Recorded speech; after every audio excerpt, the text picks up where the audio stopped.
اللہ تعالیٰ نے قرآن حکیم میں ارشاد فرمایا کہ افحسبتم انما خلقناکم عبثا وانکم الینا لا ترجعون۔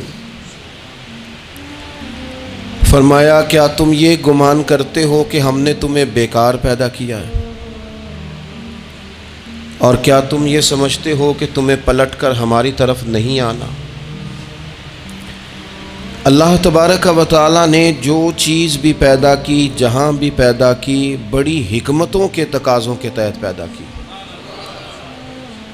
میں کسی شخص سے بیزار نہیں ہو سکتا، کیونکہ ایک ذرہ بھی تو بیکار نہیں ہو سکتا۔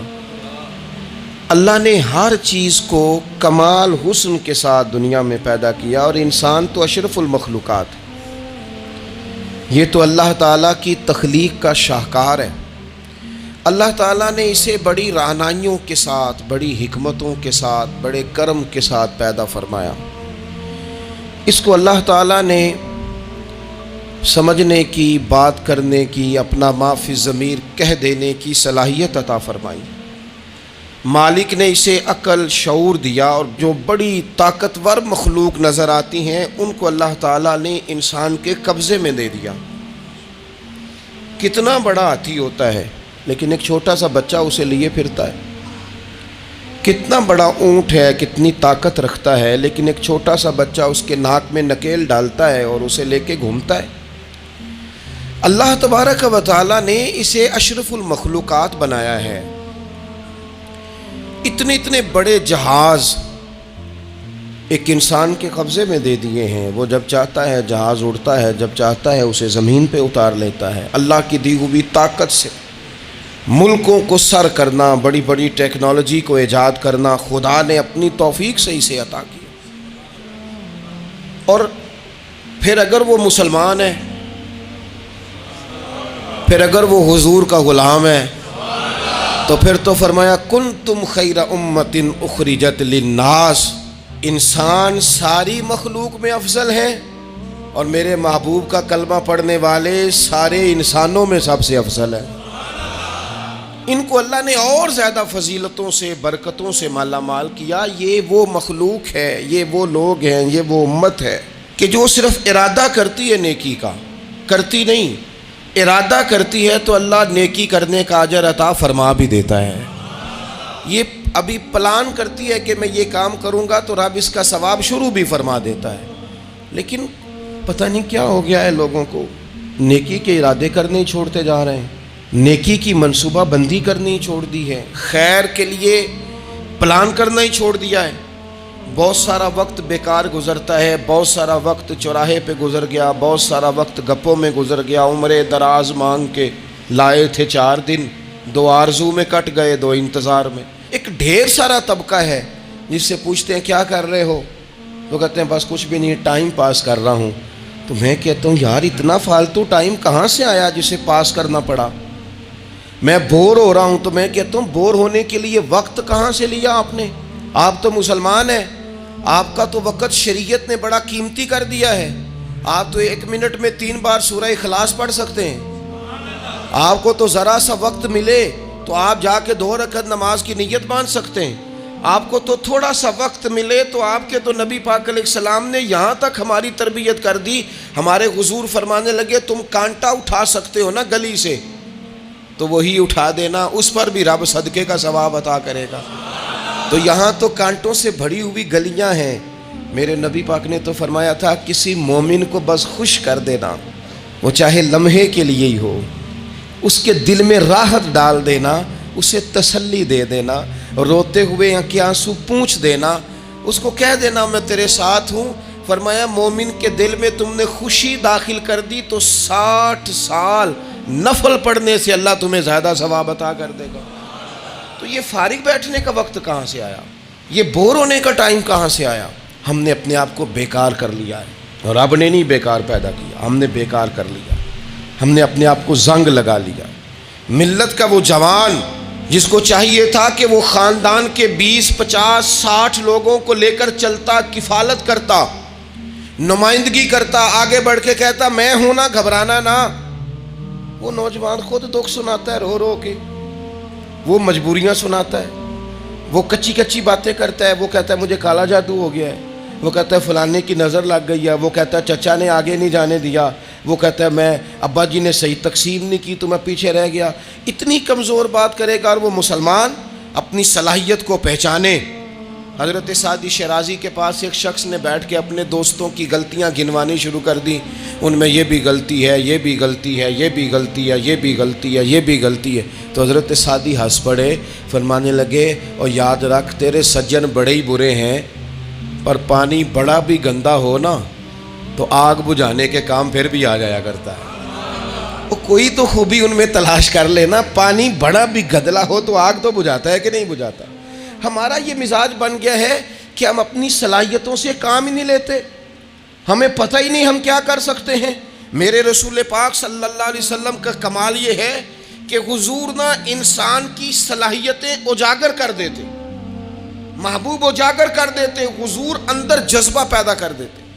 اس طرح کا وہ اقبال کہتے ہیں کہ تمہارا وقت کا امام وہ نہیں ہوتا جو تمہیں کہے حالات بڑے خراب ہیں، اس قوم کا کچھ بھی نہیں ہو سکتا، اس ملک کا کچھ بھی نہیں ہو سکتا، فلانا ادارہ بھی خراب ہو گیا، فلانا بندہ بھی کرپٹ ہو گیا، فلانا بھی دنیا دار ہو گیا، پیر بھی خراب ہو گئے، مولوی بھی خراب ہو گئے، سیاستدان بھی خراب ہو گئے، اور بیوروکریٹس بھی خراب ہو گئے، اور تاجر بھی خراب ہو گئے، اور فلانی برادری یہ ظلم کرتی، فلانا قبیلہ یہ ظلم کرتا ہے، فلانے شہر کے لوگ. اسی چکر میں صرف مایوسیاں پھیلانی ہیں، کبھی خیر کی بات ہی نہیں کرنی.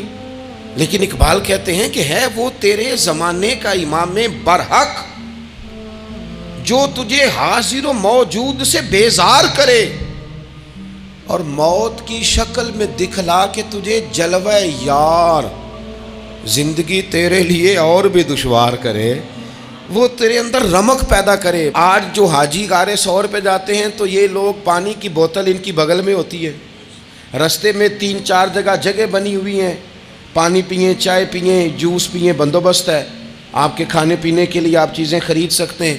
اوپر جائیں تو وہاں بھی سارا کچھ بیٹھنے کا بہترین اہتمام ہے. جب حضرت صدیق اکبر گئے تھے تو دن کو نہیں گئے تھے، رات کو گئے تھے. اور جناب اسماء بنت ابی بکر جب رات کو کھانا لے کے جاتی تھی تو وہاں تو دن کو آج بھی 1400 سال کے بعد بھی آبادی کوئی نہیں.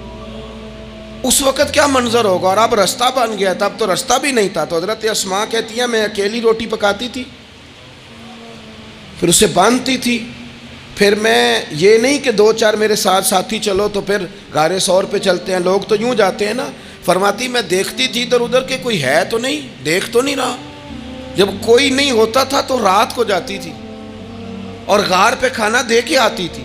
اور حضرت صدیق اکبر نے حضور کو کندھوں پہ بٹھا کے کہا تھا حضور پتھر نکیلے ہیں، ان کی نوک تیز ہے، کہیں مقدس قدموں کو تکلیف نہ دیں، اگر مہربانی کریں تو میرے کندھوں پہ نہیں بیٹھ جاتے. حضور حضرت صدیق اکبر کے کندھوں پہ بیٹھ گئے. درویش کہنے لگے پباں پار قدم نہیں جے لاؤندا تے 100 پہاڑ تے چڑھیا جاندا، او پیا جاندا جے یار نبی دا اے اصلی دلدار نبی دا، او پیا جاندا جے یار نبی دا اے اصلی دلدار. اپنے اندر جذبہ پیدا کرے. ہم کچھ کر سکتے ہیں.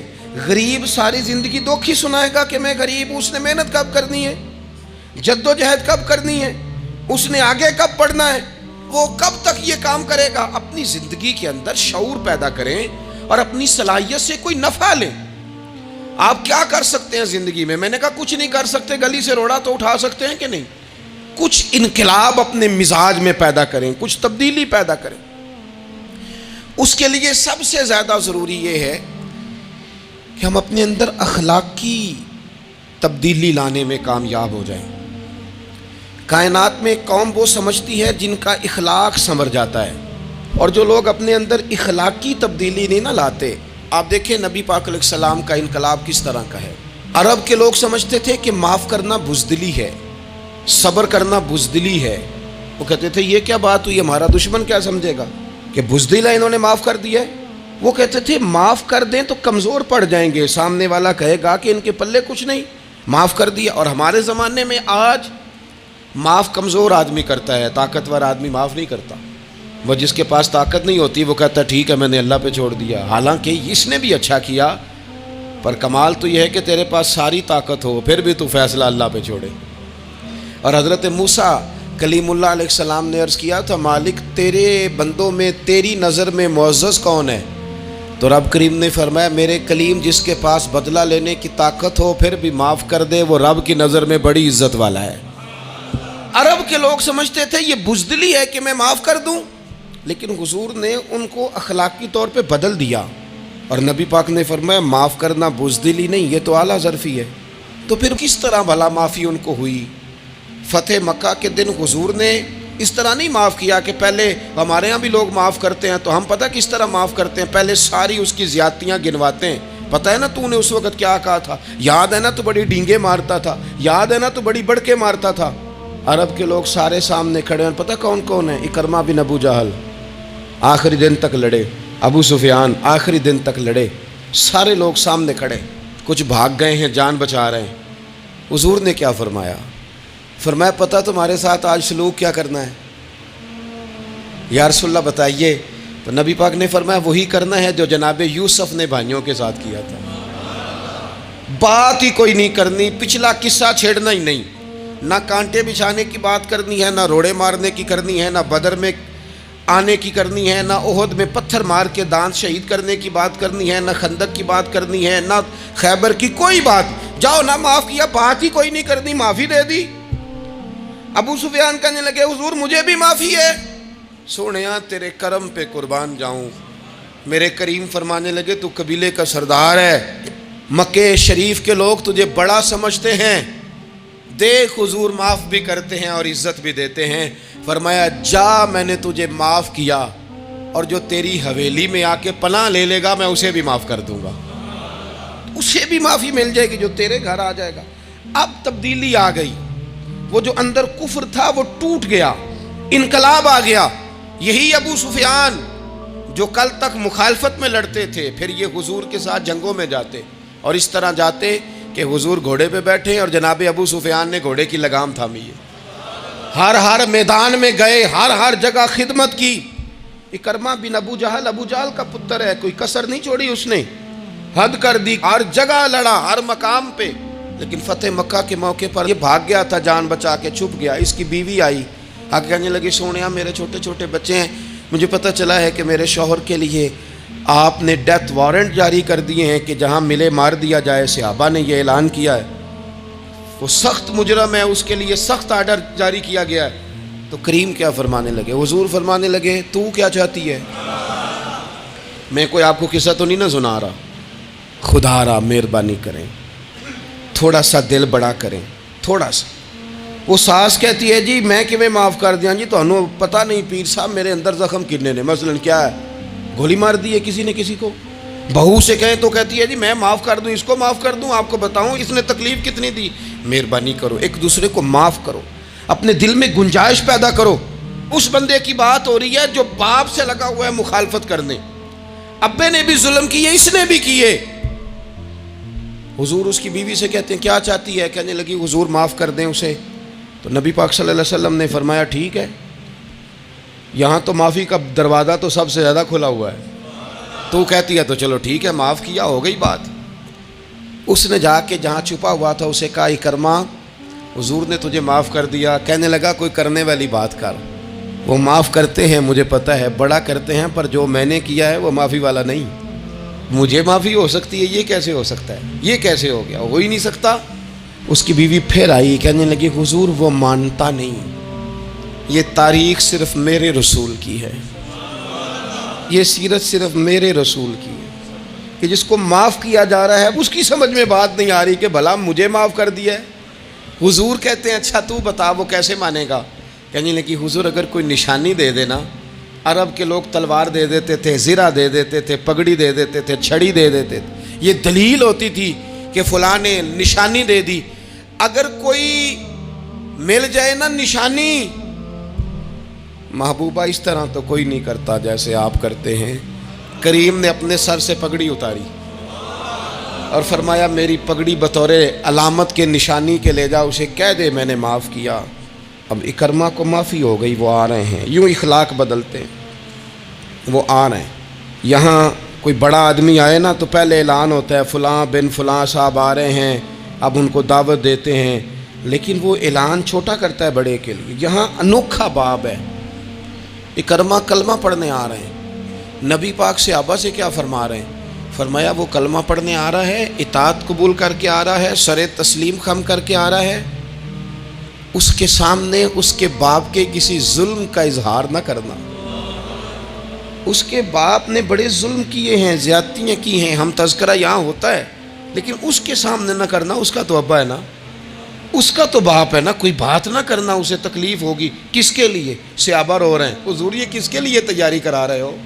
وہ آ گئے، قدموں سے لگ گئے، کلمہ پڑھ لیا، کھول کے روئے. حضور میرے لیے بھی معافی ہے؟ تو کریم نے فرمایا ہاں، میں رحمت والے رب کا رحمت والا رسول ہوں، ہے نا معافی. اکرمہ مسلمان ہو گئے. پھر تلوار کو صاف کر کے کہنے لگے سونیا پہلے یہ اسلام کی مخالفت میں لڑتی تھی، اب حمایت میں لڑے گی. مجھے بتائیں، ایک ایک گلی اکرمہ گئے اسلام کی حمایت میں تلوار لے کے، ایک ایک گلی.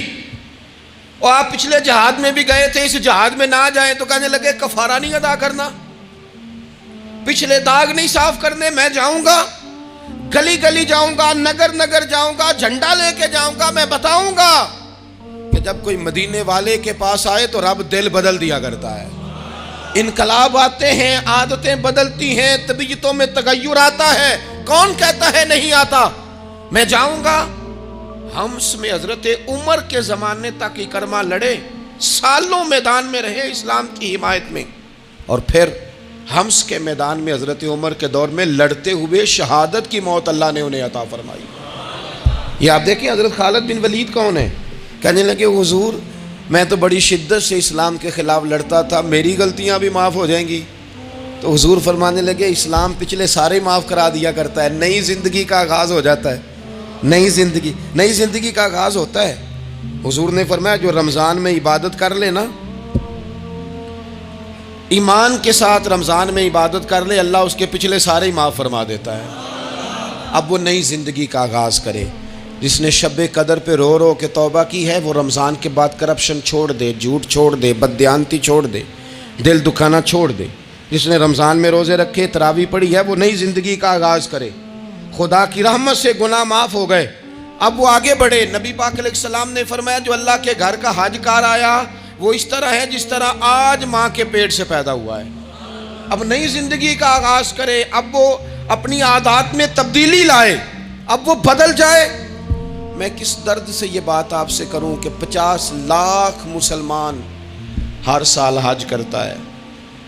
اگر 25 لاکھ کا کردار بھی ٹھیک ہو جائے تو سال کا 25 لاکھ با کردار مسلمان اگر دنیا کو دیا جائے تو بتائیے امت مسلمہ کا سر کتنا اونچا ہوگا.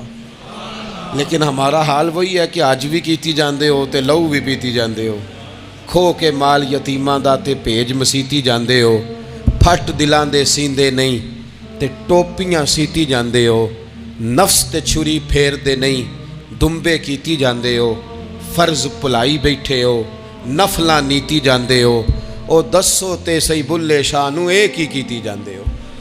بات وہی ہے کہ کعبے گئے، مدینے گئے، کربلا گئے، جیسے گئے تھے گھوم پھر کے ویسے ہی آ گئے. کچھ تبدیلیاں اپنے مزاج میں لائیں، اپنی عادات میں لائیں. حضرت خالد بن ولید نے کہا حضور سارے گناہ معاف ہو گئے. فرمایا ہو گئے. حضرت خالد بن ولید نے پھر اپنی تلوار تھامی اور جناب خالد بن ولید پھر اس طرح میدانوں میں نکلے کہ نبی پاک نے فرمایا اب یہ خالد نہیں، یہ تو سیف اللہ ہے، یہ تو اللہ کی تلوار بن گیا ہے. اس جذبے سے، شوق سے اپنے مزاج کو تبدیل کر کے اس طرح میدان میں آئے. فرمایا اب یہ اللہ کی تلوار ہے. پورا وجود زخمی کرایا اور ساری زندگی اسلام کی حمایت میں تلوار چلائی. ہم بدل سکتے ہیں، تبدیلی آ سکتی ہے، ہمیں بدل جانا چاہیے. بہلول دانا سے کہا تھا ہارون رشید نے کہ مجھے کوئی نصیحت کر دے، میں بادشاہ ہوں، سخت دل ہو جاتا ہے کئی دفعہ. تو حضرت بہلول دانا کہنے لگے میں کیا نصیحت کروں، آپ کا باپ کہاں ہے؟ کہنے لگے قبرستان میں. کہا ایک بڑا بھائی بھی تھا، بڑا پیار کرتا ہے، سنا آپ سے، کہاں ہے؟ کہا قبرستان میں. تو کہا وہ ایک چچا زاد بھی آپ کے ساتھ میں نے دیکھا ہے. کہا وہ بھی قبرستان میں. یاد کرانا شروع کیا حضرت بہلول نے. فرمایا وہ ننہال والے، ددہال والے، وہ ماموں، وہ چاچو کا سب قبروں میں. آخری جملہ کہا، فرمایا تیرا ایک پتر بھی تھا، چڑھتی جوانی تھی، قد اونچا تھا، رنگ گورا تھا. ہارون رشید رو پڑے، کہنے لگے حضور وہ بھی قبرستان میں. تو فرمایا جس نے اتنے جنازے پڑھے ہوں اسے میں نصیحت کروں؟ تیرا کیا خیال ہے؟ تو نے نہیں جانا؟ یارو ہم نے اپنے کئی کلاس فیلوں کے جنازے پڑھے ہیں. بڑا پیار تھا میرا اپنی دادی کے ساتھ. تو 97 میں وہ انتقال کر گئیں. دادا ابو چلے گئے، اماں جی چلی گئیں، ابا جی چلے گئے، نانا چلے گئے، پھپھا چلے گئے، دوست چلے گئے. یہاں پچھلے سال کئی سنگی تھے، اس سال نظر نہیں آتے، رخصت ہو گئے. او سنگیو، یہ تو ساری تیاری ہے، ہم نے بدلنا کب ہے؟ اب تو ہمارا بڑھاپا آنے کو ہے، اب تو بال سفید ہونے کو. تبدیلی کس وقت؟ اللہ تعالیٰ نے قرآن مجید فرقان حمید کے اندر فرمایا اللہ ولی الذین آمنوا یخرجہم من الظلمات الی النور. اللہ مومنوں کا ولی ہے، وہ انہیں اندھیروں سے نور کی طرف نکالتا ہے، وہ رستہ دکھاتا ہے. بار بار راہ کھلتی ہے ہمارے سامنے پر ہم قبول کرنے کو تیار نہیں ہوتے. کچھ تبدیلی اب آ جائے، کچھ زبان میں مٹھاس آ جائے، کچھ ہمارے عمل میں پختگی آ جائے. ہم نہ بہت سارے کام لوگوں کو دیکھ کر کرتے ہیں، اس سے تھوڑی جان چھڑائی جائے. کچھ اپنے اندر جو قباہتیں ہیں کچھ اپنے ساتھ جنگ کی جائے. نبی پاک علیہ السلام نے فرمایا افضل جہاد اپنے نفس سے لڑائی کرنا ہے. اپنے آپ کے ساتھ کچھ جد و جہد کی جائے، کچھ اپنے خلاف بھی چلا جائے. ساری زندگی دوسروں سے لڑتے، دوسروں پر اپنی غلطیوں کا بوجھ ڈالتے گزر گئی، کچھ اپنے نفس پر بھی. حضرت بایزید بستامی سے کسی نے کہا حضور میں نے اللہ تک جانا ہے، رستہ بتا دیں. فرمایا 2 قدم کا رستہ ہے. فرمایا 1 قدم اپنے نفس کی خواہش پہ رکھ لے تو دوسرا قدم تیرا رب تک پہنچ جائے گا. تو اپنے آپ کو کنٹرول نہیں نہ کرتا، اپنے آپ سے تو لڑ پہلے. اقبال کہتے ہیں ڈھونڈتا پھرتا ہوں اے اقبال اپنے آپ کو، آپ ہی گویا مسافر آپ ہی منزل ہوں میں. نبی پاک نہ تبدیلی کرتے. یہ جو لوگ کہتے ہیں نا کیسے بدلوں، تو حضور بدلنے ہی تو آئے ہیں. حضور بدلنے. حضرت مازن ایک صحابی ہیں، وہ کہتے ہیں میں بت کی پوجا کرتا تھا. امام بہقی نے لکھا ہے میں بت پوجتا تھا. ایک دن میرے بت کے اندر سے آواز آ گئی تو کب تک مجھے پوجے گا، مدینے میں تو حضور جلوہ فرما ہو گئے ہیں. کہتے ہیں 2 دفعہ 3 دفعہ بت مجھے پیغام دے رہا ہے کہ حضور کی طرف جاؤ. بت کہتے ہیں میں وہاں سے چلا، حضور کی بارگاہ میں پہنچا تو نبی پاک علیہ السلام کی خدمت میں حاضر ہو کے میں نے عرض کی یا رسول اللہ کمال ہو گئی، لوگ بتوں کو پوجتے ہیں اور میرا بت کہہ رہا تھا جا کے حضور کا کلمہ پڑھ دے. او سکیاں کھجوراں اگا جام دے تے پتھراں تو کلمہ پڑھا جام دے. فرمایا وہ انہوں نے مجھے بت نے بھیجا ہے. حضرت مازن کہتے ہیں حضور کی بارگاہ میں آیا، نبی پاک نے کلمہ پڑھایا تو میں نے عرض کی حضور میرے اندر کچھ قباہتیں بھی ہیں، کسی کی چیز دیکھ کے میرا جی للچا جاتا ہے، میں چوری کر لیتا ہوں، بدکاری کا بھی مزاج ہے، شراب نوشی بھی ہو جاتی ہے. کہتے ہیں حضور نے میرے سینے پہ ہاتھ رکھا، میرے لیے دعا کر دی. آپ فرماتے ہیں گردن اونچی تھی کبھی نیچی نہیں ہوئی تھی، پر وہ کلمے کی کیا برکت آئی کہ ایسا سر جھکا کہ وہ جھکا ہی رہا. ایسی تبدیلی آئی کہ آ گئی، نفرت ہو گئی. کہتے ہیں حرام مال آتا ہے تو میری طبیعت پہ بوجھ بن جاتا ہے. میں اکثر دوستوں سے کہتا ہوں کہ ہمارے ہاں لوگوں کا عجیب مزاج ہے، وہ اپنا مائنڈ سیٹ کر لینا، کبھی ذہن بنا لینا یہ چیز حرام ہے تو وہ کبھی بھی حلق سے نیچے ہی نہ جائے. آپ گوشت کھا رہے ہوں اور بڑا اچھا پکا ہوا ہے، بہترین مسالہ جات لگے ہوئے ہیں بہترین، آپ کھا رہے تھے گوشت، کوئی بندہ آپ کے کان میں آ کے کہہ دے صدقے کا ہے، اس کا منہ میں ذائقہ بدل جاتا ہے کہ نہیں؟ بھئی گوشت تو وہی ہے، یہ کیسے بدل گیا؟ کیونکہ آپ کے نا وہاں کمپیوٹر میں فٹ ہے کہ صدقہ میرے لیے درست. آپ وہ کہتے ہیں یہ تو فارم بن گیا. بھئی یہ کیا بن گیا؟ چلیں اس سے بھی آگے چلتے ہیں. آپ کھا رہے تھے گوشت اور بڑا لطف آ رہا تھا تو کسی نے کہہ دیا کہ تو جانور ٹھیک ہی نہیں تھا، بیمار تھا یا حرام تھا، ذبح ہی نہیں کیا تھا، صحیح طور پر ایسے ہی اس کو پکا دیا، مر گیا تھا. تو اب تو یہ حال ہوتا ہے کہ الٹیاں شروع ہو جاتی ہیں. کیوں اس لیے کہ نفیس طبیعت پر نہ صدقے کا گوشت فٹ ہوتا ہے نہ حرام فٹ ہوتا ہے، کیونکہ طبیعت نفیس ہے نا. بس اس بات کو سمجھ لیں، جس طرح حرام بکرا طبیعت پہ فٹ نہیں نہ ہوتا، اس طرح کروڑ حرام بھی طبیعت پہ فٹ نہیں ہونا چاہیے. 2 کروڑ بھی حرام آ جائے تو فٹ. جس دن 2 کروڑ پر بھی الٹی آنے لگ گئی نا، جس دن حرام جگہ پر قبضہ کرتے بھی کہہ آنے لگ گئی، ذائقہ بدلنے لگ گیا، کمپیوٹر میں فٹ ہو گیا کہ یہ میرے لیے ٹھیک نہیں. لیکن میں اکثر کہتا ہوں لوگوں سے، میں کہتا ہوں ہمارے ہاں بندہ دیکھ کے فتویٰ ہوتا ہے. یہاں کوئی غریب عیسائی ہو نا، ماڑا بیچارہ گلی میں جھاڑو دے کے روٹی کماتا ہے، تو لوگ مسئلہ پوچھتے ہیں، کہتے ہیں مولوی صاحب سائنہ روٹی کھانی جائز ہے؟ تو میں پھر ان لوگوں سے آگے سے پوچھ لیتا ہوں، میں کہتا ہوں یہ بتاؤ امریکہ کا صدر بھی عیسائی ہے، اس کے ساتھ جائز ہے؟ اتنے وزیر مشیر وزراء اعظم ملکوں کے جا کے کھاتے ہیں، کبھی آپ نے مسئلہ پوچھتے دیکھیں؟ وہاں تو جو مولوی مشیر بنے ہوئے وہ بھی بیٹھے ہوتے ہیں بیچ میں، وہ بھی بیٹھے ہوتے ہیں، اب بھی ان سے پوچھو. لیکن ہمارا مزاج یہ بن گیا ہے کہ غریب کے حق میں مسئلہ اور ہے اور امیر کا معاملہ ہے تو معاملہ اور اس سے نکلے. یعنی اگر 5 روپے کسی کے گر جائیں تو وہ واپس کرنے بھی ضروری ہیں، اور 5 کروڑ گر جائیں تو وہ بھی. وہ ہمارے ایک دوست کہا کرتے ہیں کہ ایک صاحب تھے، ان کو نا بڑے قیمتی جوتے کا ایک پیر مل گیا کہیں سے گرا ہوا. انہوں نے وہ قیمتی پاؤں جوتے کا گرا ہوا اٹھایا اور وہ بندہ تلاش کرنے لگے کس کا گرا ہے. دیر تک وہ ڈھونڈتے رہے ایک پاؤں کس کا ہے، تھوڑی دیر کے بعد انہیں دوسرا پاؤں بھی مل گیا. پھر انہوں نے بندہ ڈھونڈنا بند کر دیا. انہوں نے کہا اب دونوں ہو گئے ہیں، اب یہ کام آئے گا، لہذا انہوں نے بند کر دیا. میرے عزیز، یہ تو کوئی طریقہ نہیں ہے نا کہ آپ چیز اگر تھوڑی سی ہے تو اس پر فتویٰ اور ہے، اور اگر زیادہ ہے تو مزاجوں میں جب ہم یہ لے آئیں گے اپنی طبیعت میں، اور کب تک ہم نے اسی طرح رہنا ہے؟ کب ہم نے اپنے وجود سے کام لینا ہے؟ بیکار وقت کب تک گزرنا ہے؟ کتنے رمضان آئے گزر گئے، کتنے عمرے آئے گزر گئے، کتنی ہم نے دیکھا کہ بس بیمار ہو گئے ہیں، ٹھیک ہو جائیں گے تو پھر اس کے بعد ہم نے کوئی نماز نہیں چھوڑنی، لیکن ٹھیک ہوئے تو بھول گئے، نئی سے نئی بات شروع ہو گئی. ہم نے کتنی دفعہ کہا کہ آج کے بعد تبدیلی، لیکن کیوں نہیں تبدیل ہوتے؟ حضرت فضالہ بن عمیر ایک صحابی ہیں، کہتے ہیں میں عورتوں کا معاذ اللہ بڑا رسیہ تھا.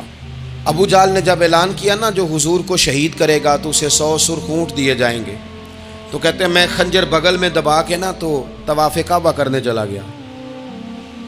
طواف کعبہ کہتے وہاں جب میں پہنچا تو میں نے دیکھا حضور بھی طواف کر رہے ہیں، تو نبی کریم نے مجھے دیکھتے ہی حضور میرے قریب آئے اور مجھے نہیں بتانا پڑا. حضور فرمانے لگے تیرا نام فضالہ ہے؟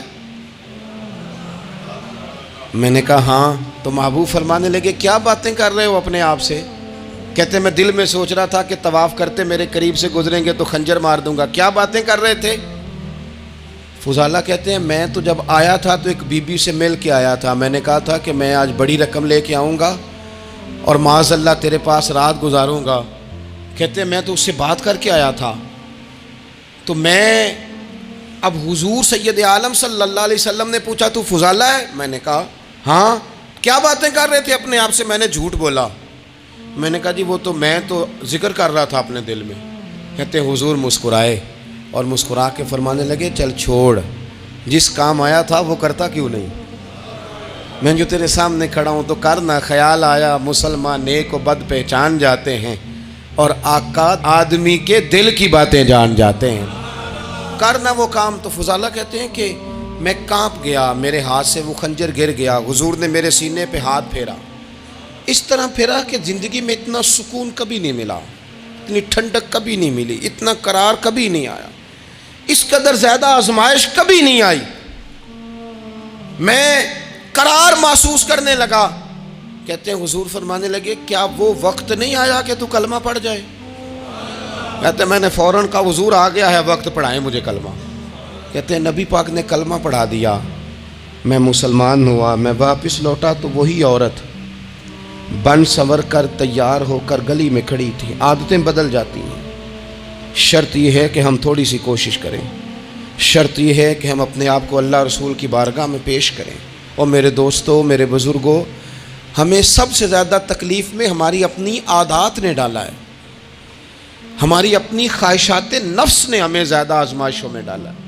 کہتے ہیں وہ عورت بن سنور کے کھڑی تھی. جب میں واپس لوٹا تو پہلے میں اس کے پیچھے بھاگتا تھا، اب میں اس کے قریب سے گزر گیا تو اس نے آواز دی، تو فضالہ نہیں؟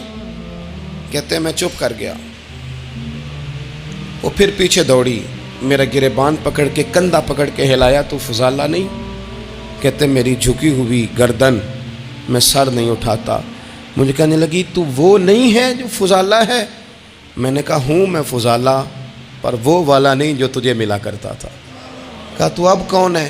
کہنے لگے میرا ٹائٹل بدل گیا ہے، میرا تعارف بدل گیا ہے، اب میں رسول کائنات کا غلام ہو گیا ہوں۔ اب لوگ مجھے مسلمان کہتے ہیں، اب میری نگاہوں میں جچتا نہیں کوئی، جیسے میرے محبوب ہیں ایسا نہیں کوئی۔ کہتے ہیں بدل گئی عادت، میں وہی ہوں پر میرا لہجہ، میرا مزاج ہی بدل گیا۔ حضرت جریر ابن عبداللہ کہتے ہیں میں کاروبار کرتا تھا اور مجھے بڑا سلیقہ آتا تھا کاروبار، میں سستی ترین چیز خریدنے کا ملکہ رکھتا تھا، لیکن فرماتے ہیں کہ جب میں حضور کا کلمہ پڑھنے گیا تو نبی پاک نے مجھے فرمایا میرا دین کسی کا بھلا کرنے کا نام ہے، الدین النصیحہ، خیر خی کرنا۔ فرماتے ہیں پھر میں نے نصیحت کو پلے باندھا، ایک آدمی سے گھوڑا خریدا 300 دینار کا، گھوڑے کو پکڑ کے میں نے جب تھوڑا آگے چلایا تو وہ تو بڑا نرم مزاج تھا، سی پنجابی چاکھیدہ ساؤ ہے بڑا، اور میں نے کہا یہ تو گھر میں بھی رکھا جا سکتا ہے، یہ تو 400 کا ہے۔ پھر میں نے اس پر سواری کی تو وہ سواری کے لیے ہی بڑا اچھا تھا، میں نے کہا یار تیرا جانور 600 کا ہے۔ کرتے کرتے جب میں نے اسے 1000 دینار تھمایا، 400 میں سودا ہو گیا تھا، اس نے دے دیا تھا گھوڑا یا اونٹ۔ کہتے ہیں وہ شخص میری طرف دیکھ کے حیران ہو کے کہنے لگا جریر تو پہلے بھی آتا ہے، یہ تجھے کیا ہوا؟ تو حضرت جریر کہتے ہیں میں نے اسے کہا پہلے جریر آتا تھا، اب وہ والا جریر ہے جس نے مدینے والے کا کلمہ پڑھا ہے۔ کنتم خیر امت کا ٹائٹل ہے میرے پاس۔ کیا اسلام صرف نعرے لگانے کا نام ہے؟ کیا اسلام صرف دوسروں کو یہ کہنے کا نام ہے کہ تو نے مجھے کس طرح کہہ دیا کہ میں عاشق رسول نہیں؟ تو زیادہ ہے، تیرے پاس زیادہ دین ہے؟ صرف ڈٹ جانا اور زیادہ باتیں کرنے کا نام دین ہے؟ اپنے اندر ایک ایک کر کے غلطیوں کو چھوڑیں، آج کچھ عہد کریں کہ ہم نے فلاں فلاں گناہ سے جان چھڑانی، اپنے اندر کچھ تبدیلیاں لائیں، اور کسی کو بتانے کی ضرورت نہیں، ہمارا اور ہمارے رب کا معاملہ ہے۔ اکیلے میں بیٹھ کے اللہ کے حضور عہد کریں، اکیلے میں بیٹھ کے۔ آج میں نے آپ سے خدمت میں ایک اپیل کرنی ہے، وہ یہ ہے کہ ہم نے نہ آج عہد کرنا ہے کہ ہم نے جھوٹ نہیں بولنا۔ ایک دفعہ ہم نے بچے سے کہا تھا، مجبور تھے، شاید بڑے مجبور ہوں گے ہم، کسی صاحب نے نا بڑی مجبوری میں ایک دن اپنے بچے سے کہہ دیا، وہ باہر آیا تھا بندہ پیسے لینے، اس کا قرض دینا تھا، تنگ دستی تھی، مجبوری تھی، تو اس نے کہا بیٹا ادھر آ، اسے جا کے کہا ابو گھر نہیں۔ آپ نے ایک دفعہ کہا، پھر آپ ساری زندگی روئیں گے کہ پتر میرے ساتھ تو سچ بولا کرنا، لیکن وہ نہیں بولے گا۔ یہ جھوٹ اتنی بڑی مصیبت ہے۔ عورت اپنے شوہر سے کہتی ہے پیسے تھوڑے دے دیا کر، جوڑے ایک میں گزارا کر لوں گی، میرے ساتھ سچ تو بولنا۔ وہ سچ تو بول، تو اگر لاہور جاتا ہے تو مجھے لاہور کا ہی بتا کے جا، میرا رشتہ پیسوں سے نہیں اعتماد سے جڑا ہے۔ ماں کہتی ہے ماں بیٹے سے، پتر سچی بات تھوڑی کر لیا کر، سچی کیا کر۔ سچ ختم ہو گیا۔ اب لوگوں نے جھوٹ کا نام بدل دیا ہے، کہتے ہیں میں نے بہانہ کر دیا تھا۔ او بھئی آپ نے جھوٹ بولا تھا، صاف صاف کہیں، نام بدل دیا۔ جھوٹ کھا گیا اب میرے ملک کو، جھوٹ کھا گیا اس ملت کو، جھوٹ نے اس امت کو قریب سے آ کے تھام لیا۔ ہم بڑی آزمائش میں ہیں، ہم مطلب ہر شخص ہی الا ماشاءاللہ، ہر شخص ہی، آپ کسی شخص سے کوئی معاہدہ کرتے ہیں، کوئی چیز بنانے کی بات کرتے ہیں، خریدنے کی بات کرتے ہیں، وہ جو کہتا ہے اس پر پورا کیوں نہیں اترتا؟ وہ غلط بات کیوں کرتا ہے؟ میرے نبی پاک علیہ السلام سے پوچھا گیا مومن بزدل ہوتا ہے؟ حضور نے فرمایا ہو جاتا ہے، کبھی یہ غلطی آ جاتی ہے۔ حضور مومن کنجوس ہوتا ہے؟ فرمایا کبھی ہو جاتا ہے۔ یا رسول اللہ مومن جھوٹا بھی ہوتا ہے؟ تو میرے رسول فرمانے لگے نہیں، میرا کلمہ پڑھنے والا ساری غلطیاں کر سکتا ہے، میرا مومن جھوٹ نہیں بولا کرتا۔ مومن جھوٹ، ابو سفیان کو کیسر روم نے، ہرکل نے اپنے دربار میں کھڑا کر کے کہا ابو سفیان ابھی کلمہ نہیں پڑھتے تھے، تمہارا کوئی رشتہ ہے نبی پاک سے جنہوں نے مجھے بھی خط لکھا ہے کہ مسلمان ہو جاؤ؟ کہنے لگے ہاں میں چچا ہوں رشتے میں۔ کہا وہ کیسے ہیں پیغمبر؟ تو ابو سفیان کہتے ہیں چونکہ میں مخالف تھا میں نے وہ ساری باتیں کی جو ہم ان کے خلاف کرتے تھے. اس نے آخری بات پوچھی.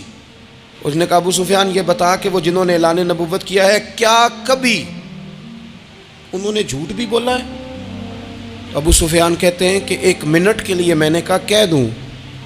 مخالفت تھی نا. تو پھر میں نے سوچا یہ تو عرب کی وزاداری کے خلاف ہے. عرب میں سے تو کوئی جھوٹ بولنا پسند ہی نہیں کرتا. اور پھر میں اگر حضور کو معاذ اللہ جادوگر شاعر کہوں گا تو شاید کسی کو 1 منٹ کے لیے متوجہ کر سکوں, اور نبی پاک نے جھوٹ بولا ہے, یہ تو مانے گا ہی کوئی نہیں. کہتے ہیں بادشاہ نے پھر زور دے کے کہا سردار بتاتے کیوں نہیں, کیا کبھی انہوں نے جھوٹ بھی بولا ہے؟ تو ابو سفیان کہتے ہیں میرے ہاتھ میں چھڑی تھی, میں نے زور سے زمین پہ ماری. میں نے کہا وہ میرے رشتے میں بھتیجے ہیں, میری سخت مخالفت ہے, میں ان کے خلاف میدانوں میں نکلتا ہوں, جنگیں لڑتا ہوں, کبھی وہ غالب آتے ہیں کبھی ہم آتے ہیں, لیکن میرے سامنے وہ پیدا ہوئے. میں نے ماں کی گود میں بھی دیکھا, دادا کے کندھوں پہ بھی دیکھا, چچا کے گھر میں بھی دیکھا, سیدہ خدیجۃ الکبریٰ کا دولہا بنے بھی دیکھا, ان کی 4 بیٹیاں ان کی گود میں کھیلتے دیکھی, اعلان نبوت کرتے دیکھا, لوگوں کو مخالفت کرتے دیکھا. میرے سامنے ان کے مقدس بال سفید ہوئے. میرا اختلاف اپنی جگہ, پر بادشاہ میں قسم اٹھا کے کہہ سکتا ہوں اس محبوب کی زبان سے جب بھی نکلا ہے حق اور سچ نکلا ہے. اسیر دشمن کی چاہ میں بھی, وہ مخالفوں کی نگاہ میں بھی امی ہے, صادق ہے, معتبر ہے. میرا پیغمبر عظیم تر ہے, میرا پیغمبر عظیم تر ہے, میرا پیغمبر عظیم تر ہے. جھوٹ نہیں کبھی حضور نے بولا. کہتے میں نے جواب دیا تو سناٹا چھا گیا سارے دربار میں. کتنے اس نے سوال پوچھے, گھنٹوں بات ہو, سناٹا چھا گیا. اور پھر بادشاہ نے اپنا پرنا اٹھایا, چادر اٹھائی, کندھے پہ رکھی اور جانے لگا. تو میں نے پیچھے سے پلٹ کے کہا بادشاہ اتنے تو نے سوال کیے, اتنے میں نے جواب دیے, رزلٹ کا بھی تو اعلان کرنا, نتیجہ بھی تو دینا, کیا نکلا؟ تو کہتے ہیں وہ جا رہا تھا, وہیں کھڑے کھڑے اس نے چہرہ میری طرف پھیرا اور کہنے لگا سردار نتیجہ تو نکل آیا ہے, رزلٹ تو نکل آیا. جس بندے نے کبھی بندوں سے جھوٹ نہیں بولا وہ یہ جھوٹ کیوں بولے گا کہ میں اللہ کا رسول بن کے آیا ہوں؟ نتیجہ تو نکل آیا, بات تو کلیئر ہو گئی, اب آگے کیا جانا ہے؟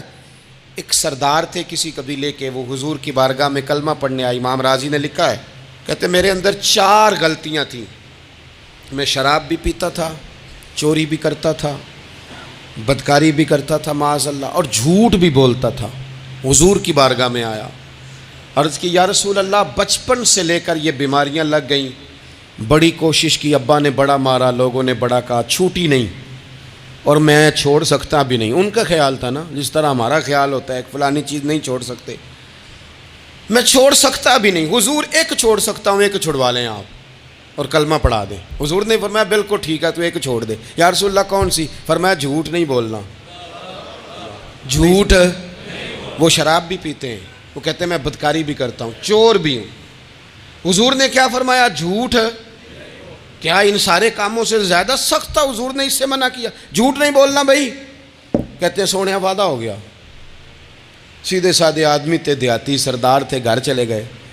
کہتے ہیں جب وہ شراب کے قریب جانے لگا تو دل میں خیال آیا کہ حضور کے پاس شراب پی کے جاؤں گا, اگر کسی نے پوچھا کہ پی ہے تو جھوٹ تو بولنا نہیں, سچ بولوں گا تو حال کیا ہوگا بھلا, وہاں کیفیت کیا ہوگی کہ میں شراب پی کے یہاں آتا ہوں حضور کی بارگاہ میں, مجھ پہ تو حد لگے گی. کہتے ہیں لہذا شراب بھی چھوڑ دی, اٹھا کے ماری دیوار کے ساتھ. کہتے ہیں میں چوری کی طرف ہاتھ بڑھانے لگا تو میں نے کہا صبح اگر کسی نے پوچھا کہ میری چوری کس نے کی ہے, جھوٹ بولنا نہیں, اور اگر سچ بولا تو سوسائٹی میں عزت کیا رہے گی؟ دفع کرو, جو اللہ نے روکھا سوکھا دیا وہی ٹھیک ہے. کہتے ہیں گلی سے گزر رہا تھا, اس عورت نے پھر آواز دی, اس کی طرف جانے لگا اور قریب گیا تو وہ پوچھتی ہے سنا ہے تو نے کلمہ پڑھ لیا ہے؟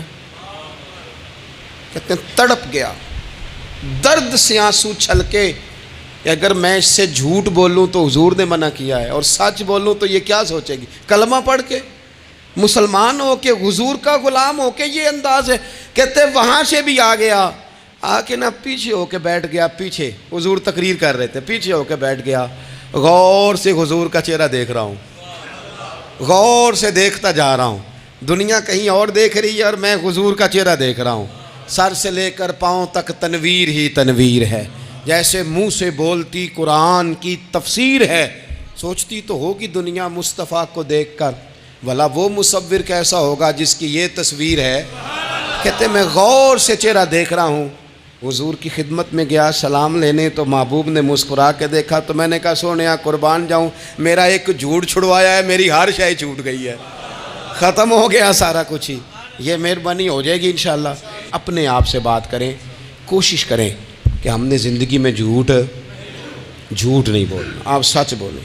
میری ملک کے لیڈر اگر قوم کو صرف سچ بتائیں، ہمارے پاس کیا ہے، ہم کتنا سروائیو کر سکتے ہیں، کہاں تک جا سکتے ہیں، آپ یقین کریں قوم کا اعتماد قائم رہے۔ اگر ہم اپنے بچوں سے سچ بولیں، اپنے دوستوں سے سچ بولیں، اپنے محبت کرنے والوں سے سچ بولیں، ہمارا اعتماد نہیں خراب ہوگا، اعتماد قائم رہے گا۔ وہ ایک شخص نے آ کے کہا تھا نا، یا رسول اللہ میں 2 نمازیں پڑھوں گا، اگر آپ کہتے ہیں تو کلمہ پڑھتا ہوں، 5 نہیں پڑھ سکتا۔ فرمایا تو آ جا 2 ہی پڑھنا، لیکن یہ چھٹی صرف حضور دے سکتے ہیں اور نہیں کو دے سکتا۔ حضور نے فرمایا 2 ہی پڑھنا۔ صحابہ کہتے ہیں 2 نمازوں کی شرط پہ کلمہ پڑھا۔ پھر شارحین فرماتے ہیں وہ وقت بھی آیا کہ وہ تہجد بھی پڑھا کرتے تھے۔ آپ شروع تو کریں نا کسی کام کو، اپنے اندر چھوٹی چھوٹی تبدیلی پیدا کریں، اور بڑوں سے لے کر، مجھے ادب سے عرض کرتا ہوں، بعض نوجوان بھی شکایت کرتے ہیں، کہتے ہیں بزرگوں کو کہہ دیں کہ جلد باز نہ بنیں، جلدی غصے میں آ جاتے ہیں۔ میں بزرگوں سے بھی عرض کروں گا کہ تھوڑی نرمی، تھوڑی شفقت، مطلب زیادہ ڈانٹ ڈپٹ کرنے سے بھی تو چیزیں خراب ہی ہوتی ہیں نا، تھوڑا سا ظرف بڑھ۔ نوجوانوں سے کہوں گا کہ آپ جوان ہیں تو حوصلہ بھی تو جوان ہے نا، تو زندگی میں حوصلہ، تحمل، بردباری لائیں، اپنی عادات کو تھوڑا تھوڑا کر کے تبدیل کریں۔ اللہ تعالی ہمیں سمجھ عطا فرمائے۔